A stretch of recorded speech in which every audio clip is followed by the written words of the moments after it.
Okay, I'd like to call our regular council meeting of Tuesday, April 8th to order, respectfully acknowledging that this meeting is being held on the traditional territory of the Kwagwith people. So Daily Tesla.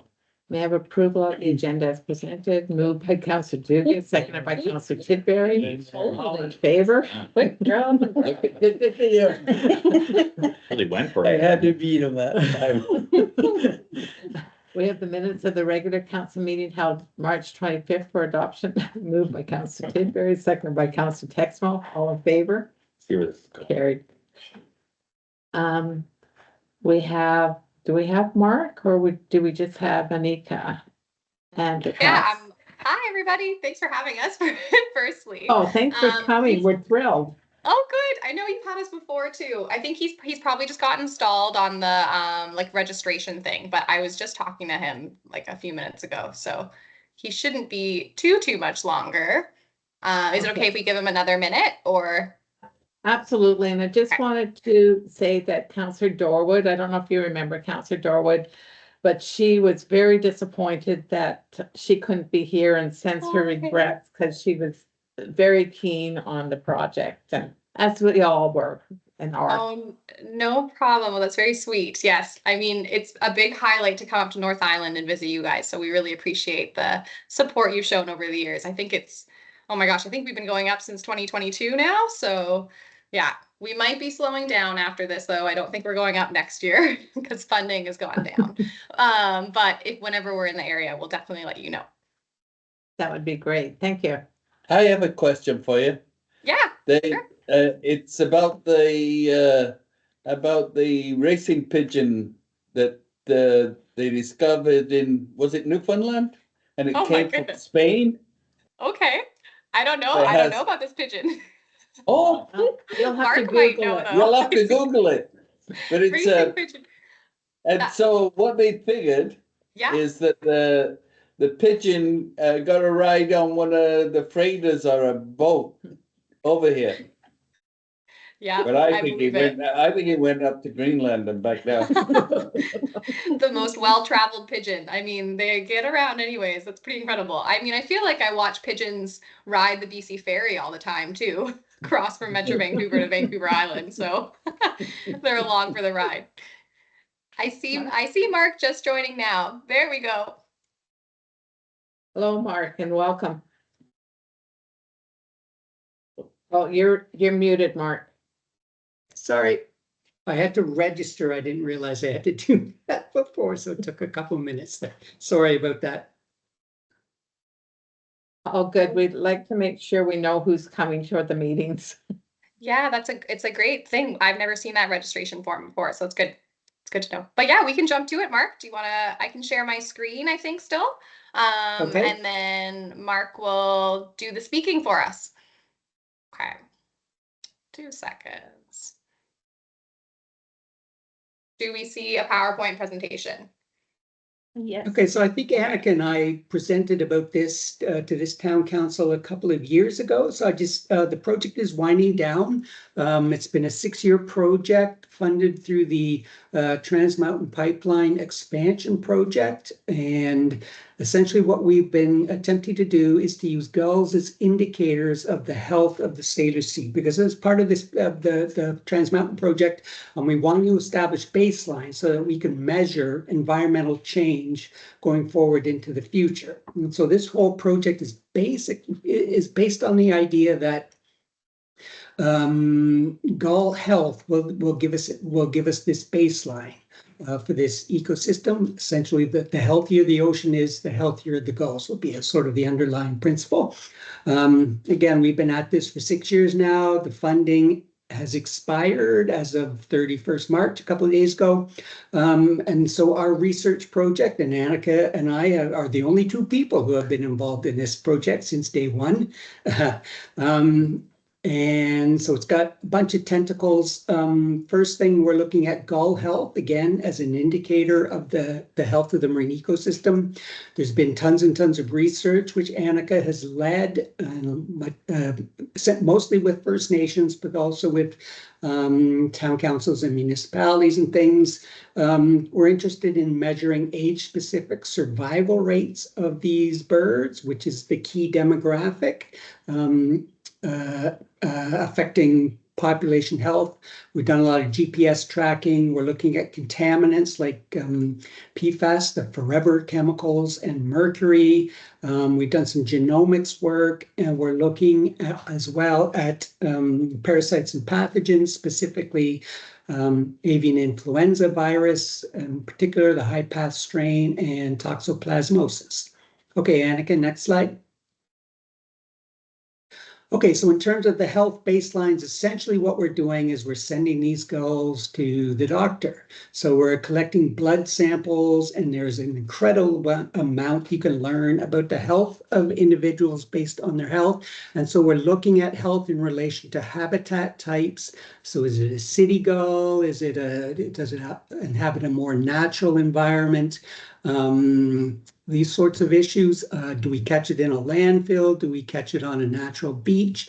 And then we're asking the question, does the habitat the gull occupies affect its health? And is the health of gulls that inhabit the Salish Sea better, worse, or the same as gulls that inhabit the BC coast outside of the Salish Sea? So again, because we're trying to baseline the Salish Sea, it means we need to be working outside the Salish Sea in order to provide a point of reference. This work is ongoing. We've got a graduate student at Simon Fraser University who is finishing up the 5-year assessment of the health baselines, and so we should have some reporting available hopefully by the end of this year.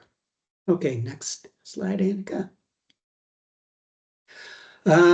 So we wanted to look at genomic baselines because this is something that thinking longer term is going to tell us a lot about these birds. So what we've learned is that glaucous wing gulls, so that's the species in the photo there, and I'll tell you something interesting about the photo after we're done here. What we've learned is that this species exists in 3 populations. So there's a Bering Sea, Aleutian Island what we call a genotype, so a population. There's a northern BC, Gulf of Alaska genotype, and there's a southern BC, including Salish Sea genotype. Obviously, most of the birds we catch in the Salish Sea in winter are the local residents, but we do also get individual gulls from the other 2 populations, which tells you something about how important the Salish Sea ecosystem is to this species, and that so many of these birds are coming into this marine ecosystem from Alaska. Okay, next slide, Annika. You can tell us about the picture. What about the picture?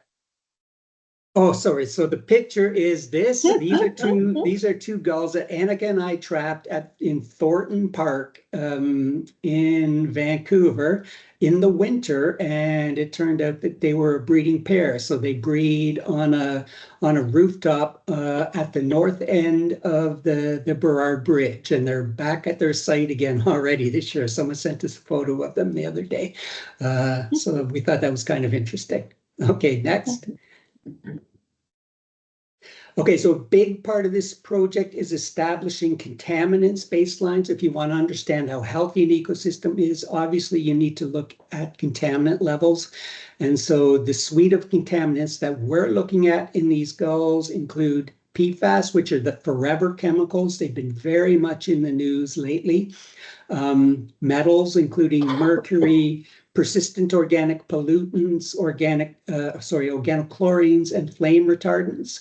A lot of this work has been sort of delayed because the lab in Ottawa was completely backed up post-COVID, but we're starting to get some of the results now. And again, we're hoping to do a lot of this reporting over the next 6 months or a year. We've got a veterinarian who's been collaborating with us from the start of this project, Amy Wilson, and she just sent me this figure showing PFAS levels. So again, these are these forever chemicals. And you can see that in general, levels are pretty low in the Salish Sea. The obvious exception is the gulls that are living in Vancouver tend to have quite a bit higher PFAS levels. But if you look really carefully, you'll see that anywhere where there's a town, a city, the PFAS levels tend to be slightly elevated. So this is something we're going to be investigating over the next little while. Right at the top of the main figure is Port Hardy, Port McNeill, and you can see that it does look slightly elevated over sort of the baseline. So again, we're going to try to figure out what's going on here. Yeah, but one possibility is birds that feed at landfills tend to have slightly elevated levels, but we'll get this sorted out in the next while. And again, expect reporting over this next 6 months to a year. Next slide, Annika.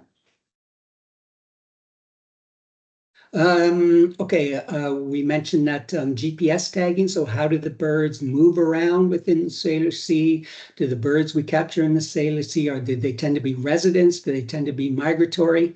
Most of them tend to be residents, but we've got a graduate student at University of British Columbia who's looking at the movements of these gulls, and she sent me this GPS track for a bird that was banded in and tagged in Port Hardy in winter 2024. And this is one of the birds that actually went to breed in Alaska. So this is a 1-year track. The bird was banded winter 2024 in Port Hardy and returned to Alaska to breed last year and has now returned again to the Salish Sea. So the birds you get on your end of the island, up the north end, some of these birds are coming from as far away as Alaska. Okay, next slide, Annika. That is cool. And a big part of this program has been outreach to First Nations and communities, and Annika has been the lead on all of this, and she's done an incredible job. So these are some of the types of things we've been doing. On the right is Annika giving a sort of staffing a booth at the White Rock Sea Festival in summer 2024. The main picture top left is someone working on a project, Hannah Hall, giving a talk to First Nations students with the Namgis Nation up on your end of the island. And middle on the bottom is Annika and Tessa, who again is doing the analysis of the survival data at the Lions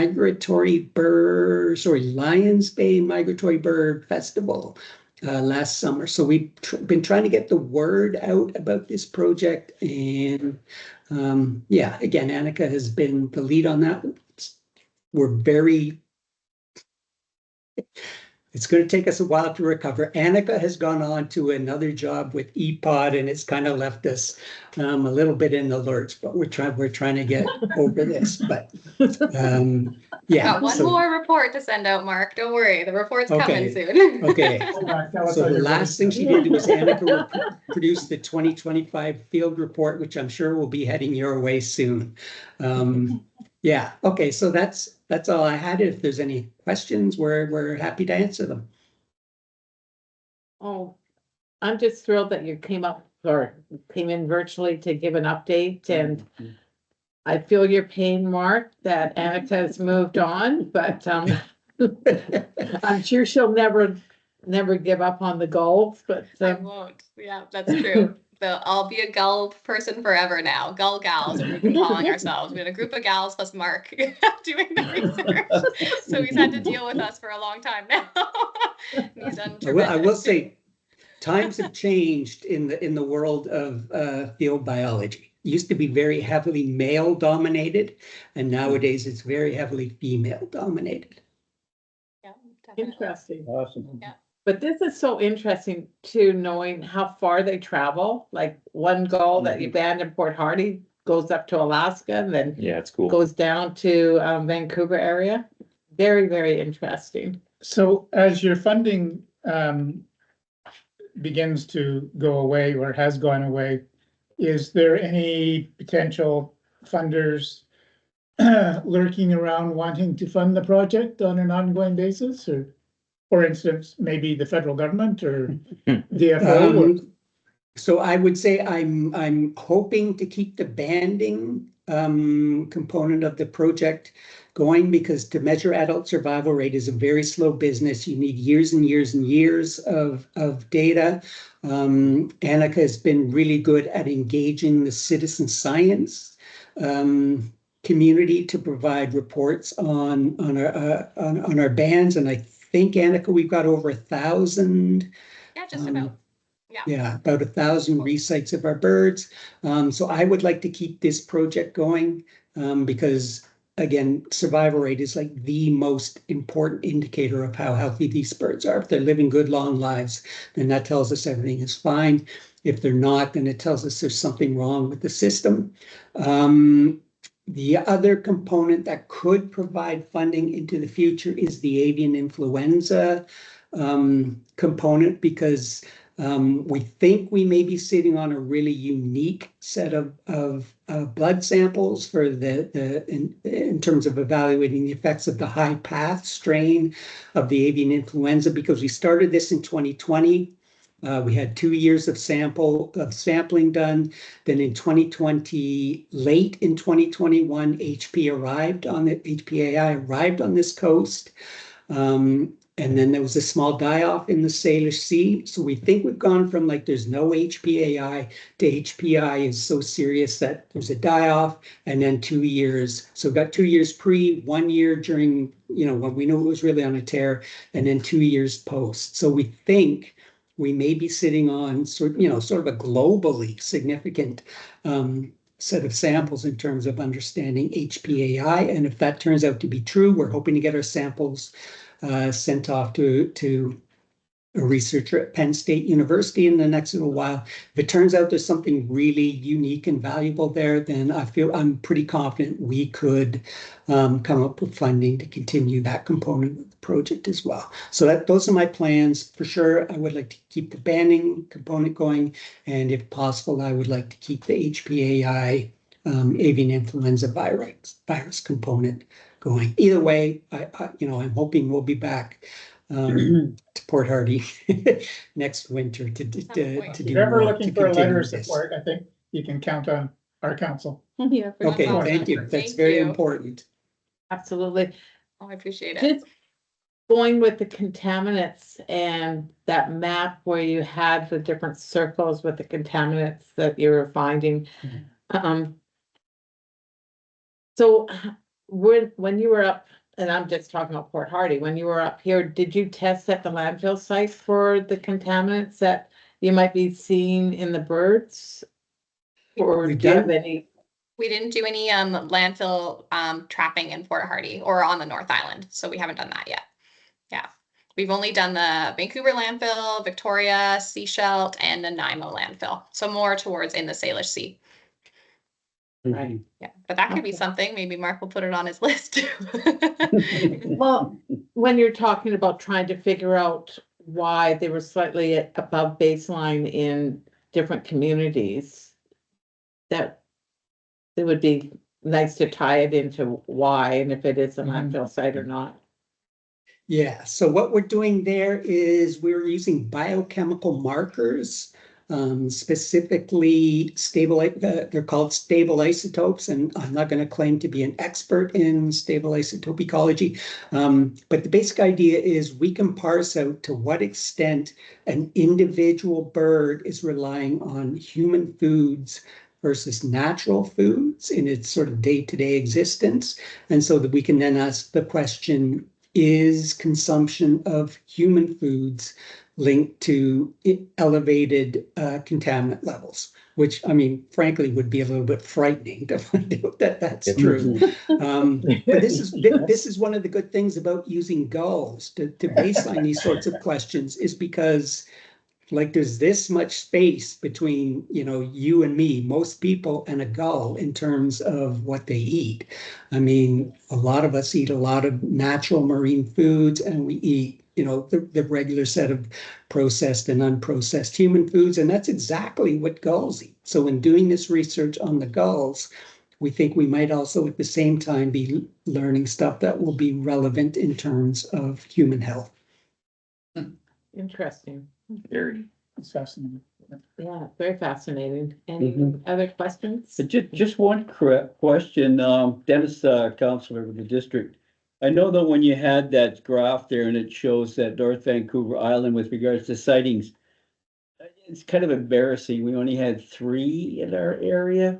And I guess my question was, obviously there must be more banded gulls in our area, but obviously they're not getting picked up. So I guess, We can do better. That's okay. we can do better. We can do better on our end for sure. Yeah. And the other thing is when you're doing this community engagement, and I know we can't, Annika, we can't necessarily drag you up to Port Hardy in our summer festival, Salome Days, and do a presentation somewhat similar to you have other places. What might drive a lot of interest in our area with regards to what happens, because we definitely get a lot of gulls here in the wintertime. Yes. Way more in the wintertime here than we see normally in the summer. So we know they're coming from somewhere. So it would be really nice to get people excited about it. And I always look, but I don't have a powerful enough camera. We do have a counselor that has one that could probably read the number of the band on his camera, but he actually, I think he's gonna be more excited about it now. Maybe Brian wants to talk about that a little bit. Yeah, and so Brian, your district of Port Hardy, I'm a wildlife photographer and I didn't realize this was going on until it kind of came through the agenda. And I've certainly seen some bans on seagulls through photos I've taken photographing eagles and whatnot, but now I know. And now if I do see anything, I'll be sure to keep track of it, yeah. That's great. It's just word of mouth too, right? It's like, yeah, the district's been so great. Louisa and Heather, you guys have shared everything around, all our posters. I know, I've dropped them off at the office before. So yeah, but it just takes time for speaking to people too. If you have time, definitely mention the project, but also that the festival, I've heard of good things in Port Hardy. So don't be shy. You can ask us if we have budget or time. I'm sure it might be able to happen, but we don't know yet. It's a manager approval way above us. But I mean, maybe I'll be vacationing, who knows? And also we've lost Annika for now. For now. Wait till August. For now, that's the way we're viewing it. Mark's clawing me back in September, hopefully. I didn't leave by choice, let's just go for that.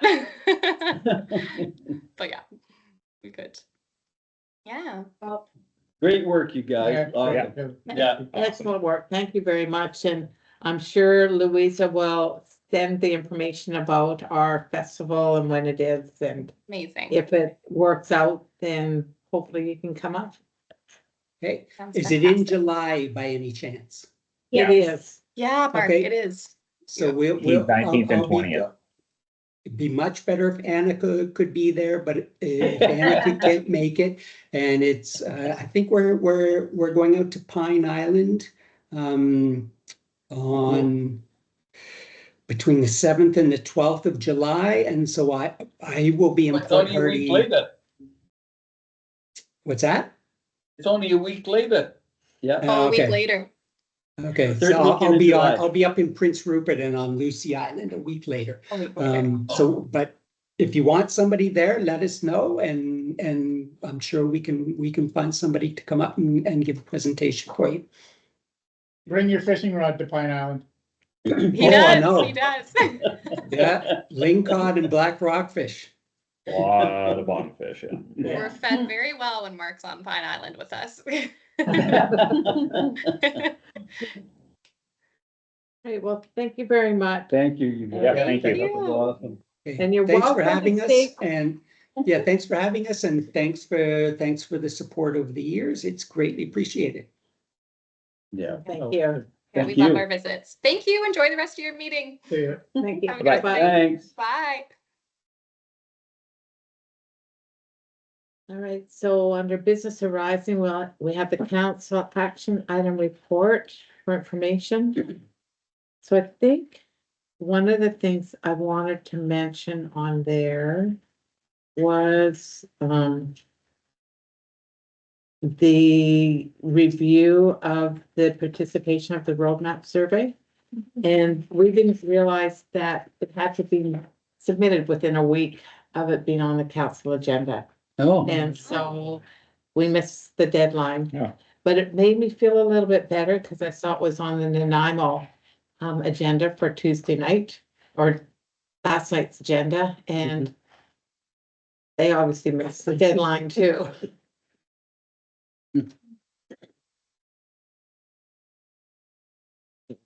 So any other questions or items that you want to bring forward? Moving on, we have our first edition District Connection newsletter for information. Congratulations. That's a Yeah. Yeah. great, Good job. That is good. little newsletter and very informative, and it's perfect timing for the open house tomorrow and having that available. And yeah. so, well done. Really good job. Under no new business, we have correspondence from Candace Bedford of the under 18 championships thanking us. Mhm. You're And right. just want to say a big shout out to the businesses that decorated their windows and did Mhm. different things. But when I was talking to one of the organizers the other day, I had no idea that I had thought the teams were like half and half in Port Hardy, half in McNeil. It was much more teams in Hardy than there were in McNeil. Yeah. And so they really thanked the community for that too, and how welcome they felt. It was great to see them around the community. Mhm. Like, Some of us were away. Some of us were sick at home and not in the house, unfortunately. What a pass. Yeah. However. Moving on, we have from the Honorable Anna Kindi, MLA, read Bill 7 for information. Yeah, just, it's not, the letter's not dated, so probably worth pointing out that,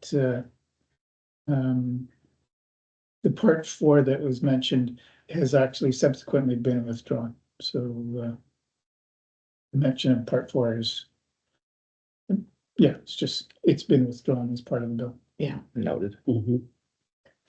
thank you. We have from the Honorable Douglas Scott, Deputy Solicitor General, Ministry of Public Safety and Solicitor General, regarding the UBCM 2024 Ministry meeting to follow more information.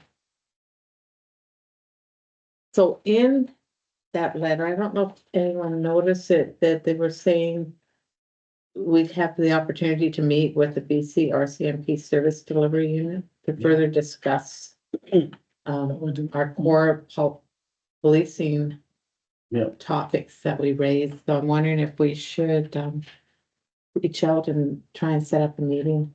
Yeah, they also made mention in that letter too, Mayor, that that they were gonna reach out to our staff up in Port Hardy too, to talk about. I just was wondering, they haven't reached out to us yet, have they? No, I didn't think they would, but. Well, I think maybe the letter got a little bit delayed in being sent, The election. the elections and Yeah, of course. just different things. Everything's on hold right now down there, still. Yeah, no, I was thinking provincial election in October. Yeah, but still. on hold. Yeah, Everything's on hold. yeah, that's. Nothing's moving forward. But we could reach out to them and just say, Mhm. we have from Evan Watson, Executive Director, Ministry of Health, regarding an invitation to participate in the Workplace Nasal Naloxone Pilot Initiative. And we have a recommendation. So, any comments? I just, Councilor Dugas? Yeah, I'm just saying, Mayor, I think it's a great thing. I think it's something definitely we should be involved with, our whole municipality, especially our recreation department, public works department, and our office. And we as councilors, I think it's a good thing to be involved with. I think it's something that we should take seriously. That's my opinion.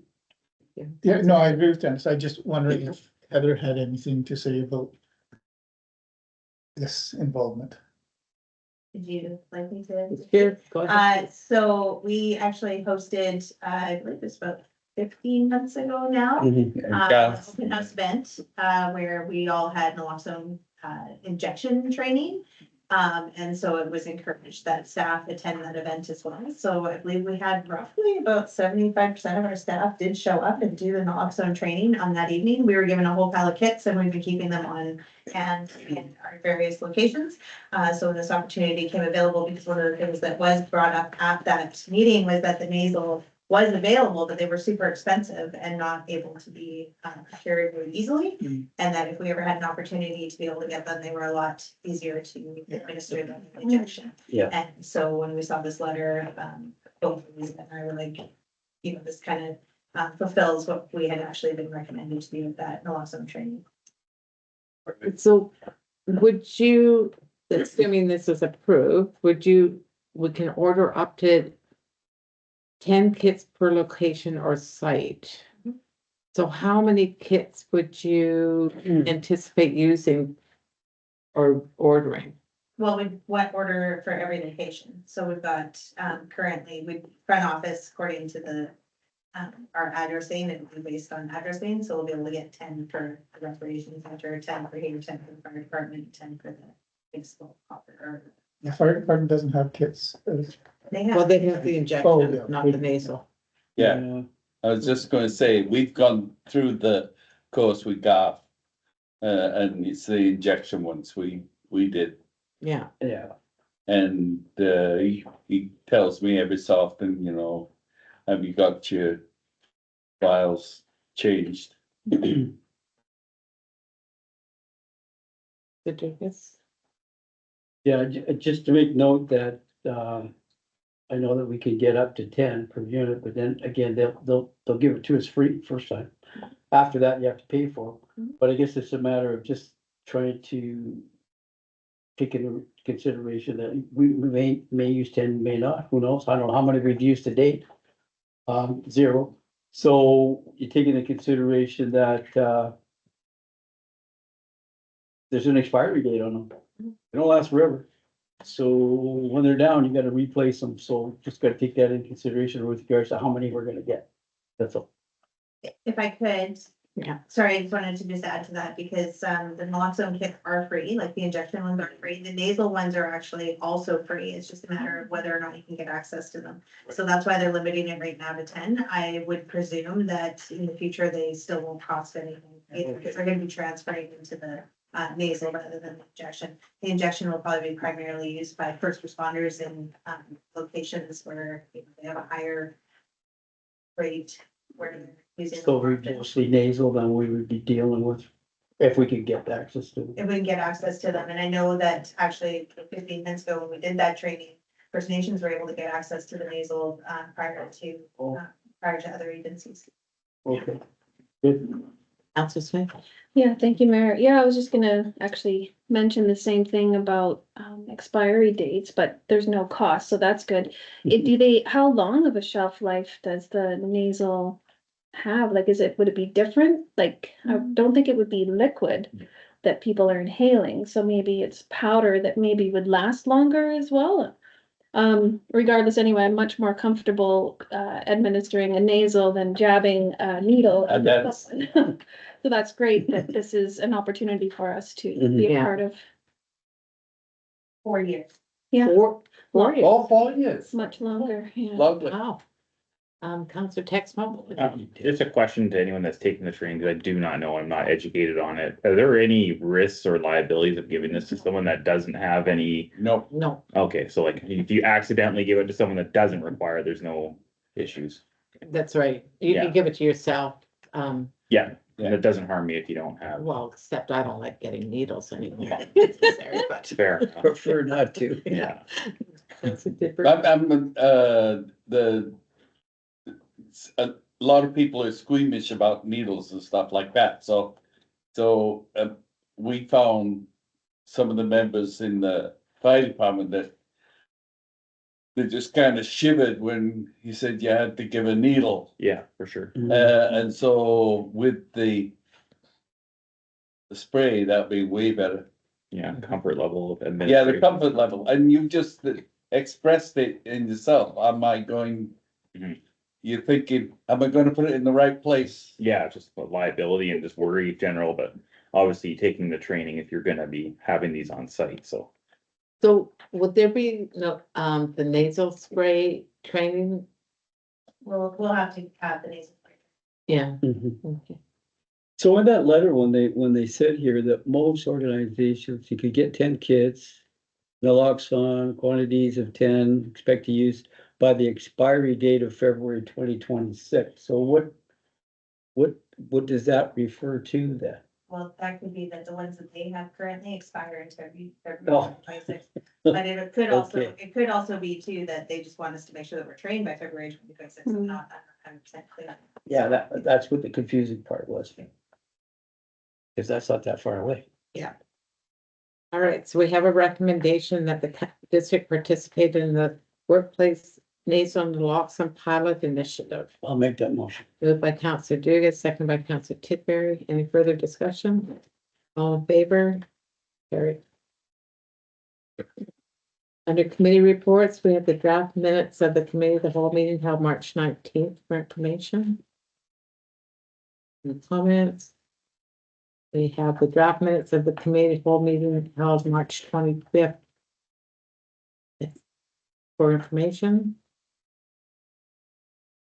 And we have the draft minutes of the emergency planning committee meeting held March 31st, 2025 for information. Any comments? No staff reports. No current bylaws or resolutions in the package, but the pending bylaw 1164-2023, the amendment to zoning bylaw. And now verbal reports. Counselor Dugas. Oh, you threw me off there, Mayor, sorry. Okay, yeah, it's been not too busy, but I've been at a few things. BC Salmon Farmers Association had an update at a lunch there about just a couple of days after our last council meeting. Gave us an update about where they are right now with regards to discussing our open net pet fish farms and the government's plan to still close them down in June of 2029. But at this particular time, everything's on hold because obviously the election, everything shut down at the government level. So we don't really know what's happening with regards to that. We're hoping that that task force group that came and talked to us before, a couple of times that we've had an opportunity to talk to them about the transition plan, we'll have meetings hopefully soon after the election to see where we're at and where that's all going. Continuing to have conversations with BC Housing, we had a conversation with our group with Tara Schmidt, who's the representing, we lost our contact person, Albert Lopez, who was the guy we were dealing with for the last number of years. He's moved on and had an opportunity to talk to her, and everything's on hold with regards to that application as well. There's no time frame anyways for submissions for housing. Truck Loggers Association, we had an opportunity to go to their update, and they came to Port Hardy and Qualitas Hotel and gave us a little bit of an update what's happening with the forest industry and how that they're advocating obviously for increasing their annual allowable cut and TFLs and whatever else, and obviously the concerns about what's happening with in the States right now with regards to those increased tariffs on the softwood lumber. So yeah, that's a big concern obviously for our community in our area. Had a great trip out to BHP to the mine site with mayor and council to have a look to see what's happening on it with their reclamation projects up there. Man, it was fantastic. It was a great opportunity. The only sad part about it was the day before they saw, what did they say, 25 elk wandering around, and we drove around. Actually, they made a little extra trip around us. We could see the elk. We didn't see it. But anyways, it was, yeah, they heard we were coming. Yeah, so that was cool. And obviously, we had a Vintech update with regards to Natalie's had an opportunity to go to a number of conferences all the way down to A lot of. Toronto, Vancouver, Calgary. representing our area and really good turnout at the booths, and people are excited about traveling in Canada and coming out to BC, and Yeah. so we're hoping that there's gonna be some more activity up here for tourism. Thank you, Mayor. Thank you. Counselor Robertson. Yeah, thanks. The Training and Attraction Society story is ongoing. It's been hold. I can't remember if we mentioned that, I mentioned that last time, but it's looking like there's potentially some change coming that way. I attended the Truck Loggers Association. It's good. I was pleased to see the truck loggers hold the meeting up in Port Hardy together. It's a traveling show occasionally, so good that they came up, and Dennis was quite right. Lots of concerns in the industry, justifiably so as well. So I was able to attend, although I was late, the transgender flag raising. And it was good to see, and there was a good crowd out, and it was good to see the flag flying there too. I can't remember if when we met with Sam Lee in North Island, whether that was just before the last, was that before. was it? Okay. But anyway, that with Noel Copper Gold, that was interesting session with him and the engineers, geologists there, and the potential for the development of in this area up. So and I was unfortunate, I had family commitments and I wasn't able to make the BHP tour. So I have flown over there and had one before. It's kind of cool. Sorry, Mayor. Yes, sir. Fred and I did attend Community Forest. Review. Oh, I feel to remember, and I did Talk attend about the that. community forest annual general meeting too, which is always which was awesome, really. Oh, interesting open house. and. Open house, yes. Yeah. It was really good. And it was, and we continue to encourage governments everywhere to increase the annual wildlife for the community. Mhm. Thank you.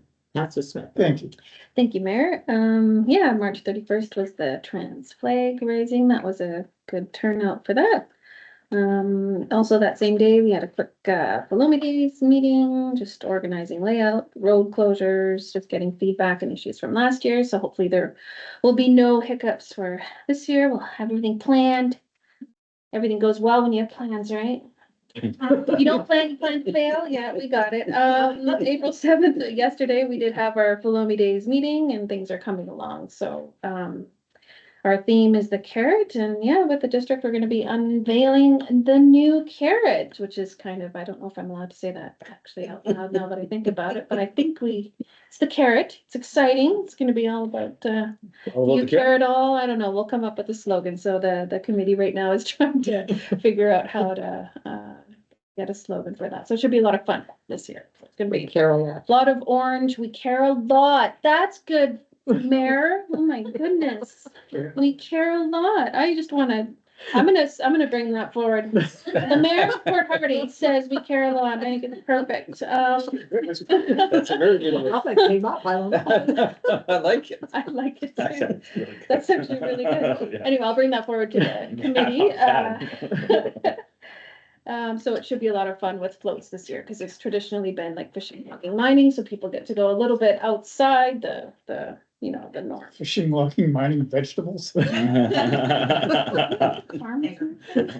Anyway, and then today we had our Bear Smart meeting, just to review Bear Smart Week, and we had an excellent sort of education out there with the help of Port Hardy Recreation. Got over 3,000 views with our videos, so fantastic collaboration there in terms of getting information out, because the bears are waking up. They're pretty much out and about. I actually heard someone saying today. So, we can't change bears' behavior, but we can change human behavior. So hopefully we can help save bears from being destroyed. Anyway, at our open house tomorrow, there will be a table so you can go and check it out. And then we need volunteers. So hopefully volunteers can go forward, and a new wildlife safe coordinator too. So, yeah, anyway, that's my report. Thank you, Mayor. Counselor Texman.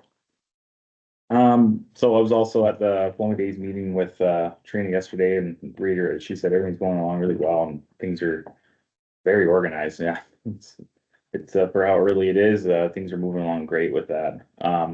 I was unable to make the mine site meeting. I was almost there, but, just Oh, missed you you were guys there. at the end. I was on site, had other duties that I had to get done with some pole inspections, but, yeah, it sounds like you guys had a good time there and got to check it all out.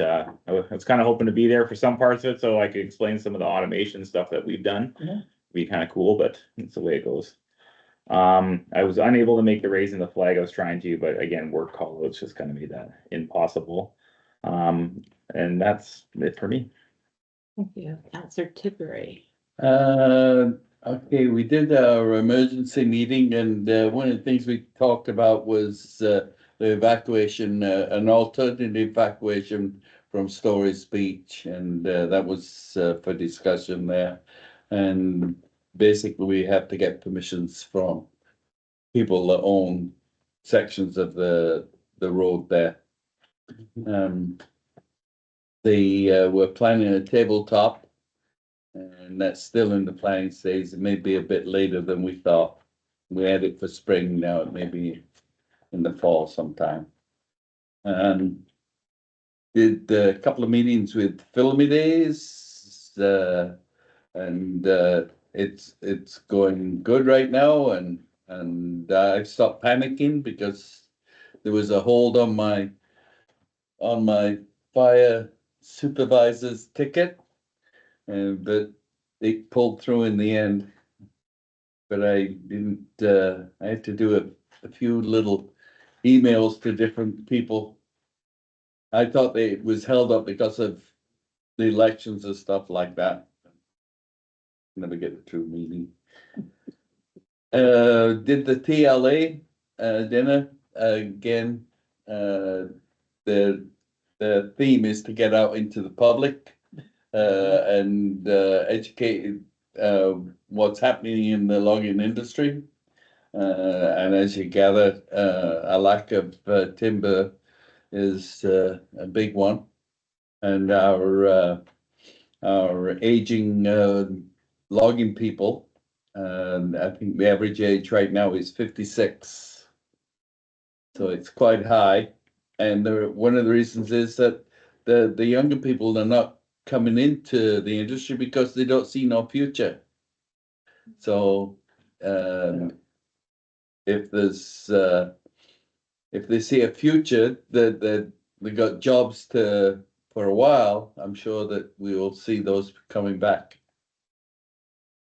The BHP one, being an ex-BHP miner myself, I just couldn't be more proud of being a BHP employee and seeing what I saw that day. Mhm. You know, all the planting and the wildlife that we did see. We saw the mink there running along water, and the different dams that they had set up and things like that. And like I say, I'm really proud that I can associate my name with BHP. Mhm. Vintech, we got Natalie. She's traveled all over